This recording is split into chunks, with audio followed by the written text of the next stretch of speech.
Hi மக்களே, நான் உங்கள் சபர்ணிகா மல்டி யூனிவர்ஸ் சேனலிலிருந்து. இன்றைக்கி நம்ம என்ன ஸ்வீட் பார்க்க போகிறோம்னா, ஒரு கோதுமையில் செஞ்ச ஒரு ஸ்வீட் பார்க்க போகிறோங்க. இது கிட்டத்தட்ட அல்வா மாதிரியே இருக்கும். அல்வா நம்ம கோதுமையை பால் எடுத்து செய்வோம். இது நம்ம கோதுமை மாவில் செய்ய போகிறோம்.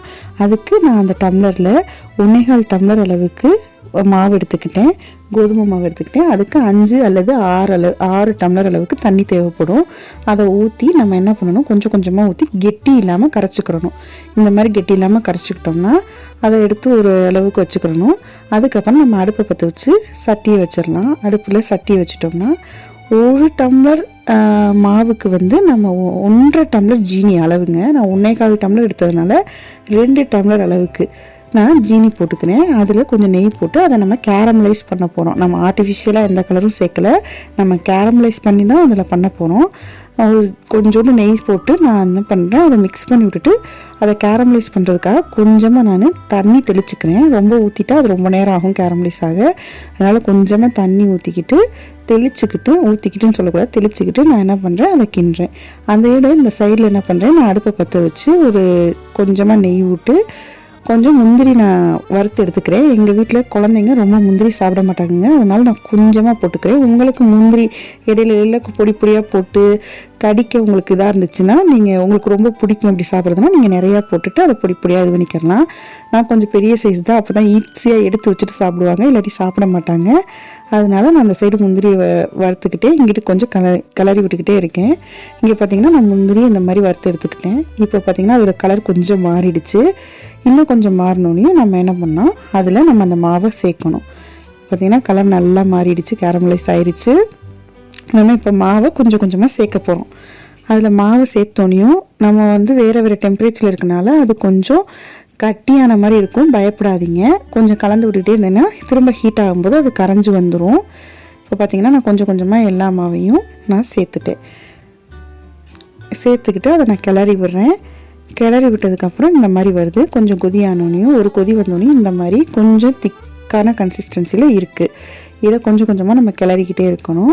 இந்த மாதிரி கொஞ்சம் வந்தோடனே நம்ம அடுப்பை சிம்மில் வச்சிடணும். சிம்மில் வச்சுட்டு நம்ம கிளறி விட்டு நம்ம அந்த கன்சிஸ்டன்சி பார்த்து எடுக்கணும். இப்போ பார்த்திங்கன்னா நான் உங்களுக்கு எடுத்து ஊற்றும் போது தண்ணி மாதிரி போச்சு. இப்போ அதுக்கடுத்து இன்னும் கொஞ்சம் கெட்டி ஆகிடுச்சு. இப்போ பார்த்திங்கன்னா இன்னும் கொஞ்சம் அதை விட கொஞ்சம் திக்கான பதத்தில் இருக்குது, பார்த்ததை விட. அடுத்ததில் பார்த்திங்கன்னா இன்னும் நல்லா கெட்டி ஆயிடுச்சு. இந்த நேரத்தில் நல்லா பார்த்திங்கன்னா பபுள்ஸ் உங்களுக்கு எப்படி வருதுன்னு நல்லா பாருங்கள், கொதிச்சு வருது. நம்ம கிண்டி இப்போ கன்சிஸ்டன்சி பார்த்திங்கன்னா முதல் 2 தடவை பார்த்ததுக்கு இது ரொம்ப திக்காக இருக்குது. இப்போ நம்ம என்ன பண்ணணும்னா, அடுத்து நான் முந்திரி வறுத்த நெய்யை கொஞ்சம் கொஞ்சமாக சேர்க்க போகிறேன். இப்போதைக்கு நான் கொஞ்சோன்னு மட்டும் சேர்த்துக்கிறேன். இப்போ பார்த்திங்கன்னா திக்காயிட்டே இருக்குது. திக்காக கொஞ்சமாக சேர்த்துக்கணும். இப்போ நான் கொஞ்சமாக நெய் சேர்க்க போகிறேன். நெய்யை சேர்த்துட்டு இனி கை விடாமல் கிளறிக்கிட்டே இருக்கணும். நெய் சேர்த்துட்டேன். இப்போ நம்ம கை விடாமல் கிளறிக்கிட்டே இருந்தோம்னா இன்னும் கொஞ்சம் திக்காக வரும். அது அந்த சட்டியில் ஒட்டாத லெவலுக்கு வந்தோடனையும் நம்ம முந்திரியை சேர்த்து ஸ்டவ்வை ஆஃப் பண்ணிடலாம். இப்போ நான் கிளறிக்கிட்டே இருக்கேன். இப்போவே பார்த்திங்கன்னா கொஞ்சம் அதில் ஒட்டலை. அதோட இப்போ இந்த பாருங்கள் இன்னும் நல்லா கெட்டி ஆயிடுச்சு. இப்போ பார்த்திங்கன்னா இன்னும் கிளறும் போது பார்த்திங்கன்னா கீழே எண்ணெய் சேர்க்க நம்மளுக்கு ஒட்டாமல் வரும், நல்லா சுருண்டு வந்துடும். அந்த கன்சிஸ்டன்சியில் நம்ம அமர்த்திடலாம். இது சூடாகவும் சாப்பிட்லாம், நீங்கள் ஆற வச்சு சாப்பிட்லாம்.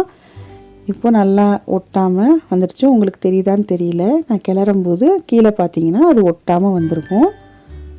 இவ்வளோ திக்காயிடுச்சு. அந்த பார்த்திங்கன்னா அது நல்லா திரண்டு வந்திருக்கு. இப்போ இதோடு நம்ம முந்திரி பருப்பை சேர்த்துக்கலாம். பார்த்திங்கன்னா அங்கே கீழ்ப்பக்கமாக ஒட்டவே இல்லை, நல்லா சுருண்டு வந்துருச்சு. இப்போ நம்ம முந்திரியை ஆட் பண்ணிக்கலாம்.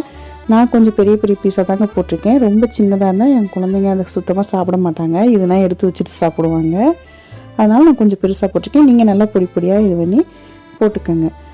இப்போ நம்ம ஒரு கிண்ணத்தில் எடுத்து சர்வ் பண்ணிடலாம். இது சூடாக சாப்பிட்லாம், ஆற வச்சு சாப்பிட்லாம். பட் சூடாக சாப்பிட்றத விட ஆற வச்சு சாப்பிடும்போது கிட்டத்தட்ட நீங்கள் அல்வா டேஸ்ட்டை ரீச் பண்ணிடுவீங்க. ரொம்ப டேஸ்ட்டாக இருக்கும்.